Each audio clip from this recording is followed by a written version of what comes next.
இது வந்து 9 பிப்ரவரி வெள்ளிக்கிழமை மத்தியானத்துக்கு மேலே.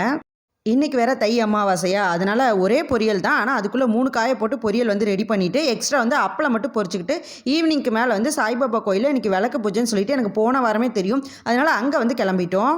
நான் வந்து பூஜைக்காக பேரை வந்து கொடுக்கும்போதே டோக்கன் வந்து ஃபுல்லாகிடுச்சுன்னு சொல்லிட்டாங்க போன வாரமே. சரி எதுக்கும் நம்ம போய் நின்று பார்ப்போம் அப்படிங்கிறதுக்காக தான் வந்து நான் வந்து வெயிட் பண்ணி பார்த்தேன்.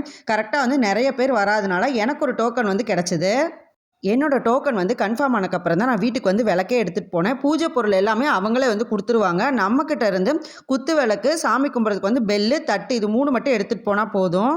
எந்த ஒரு ஆப்பர்ச்சுனிட்டியாக இருந்தாலும் திங்ஸாக இருந்தாலும் நம்மளுக்கு வந்து உடனே வந்து கிடச்சிருச்சுன்னா அதோட வேல்யூ வந்து நம்மளுக்கு தெரியாதுன்னு சொல்லுவாங்க. நான் வெயிட் பண்ணி வாங்கினது பார்த்திங்கன்னா எனக்கு ரொம்ப சந்தோஷமாக இருந்தது. நல்லா திருப்தியாக ஒரு 2 மணி நேரத்துக்கு பூஜையை முடிச்சு சாமி கும்பிட்டதுக்கப்புறம் அங்கேயே வந்து டிஃபனும் வந்து போட்டுட்டாங்க. வீட்டுக்கு வந்து குத்து விளக்கு மட்டும் ஏற்றிட்டு ஃபுல்லாக சாமி கும்பிட்டுட்டு இன்றைக்கான நாள் வந்து சூப்பராக வந்து முடிஞ்சுது.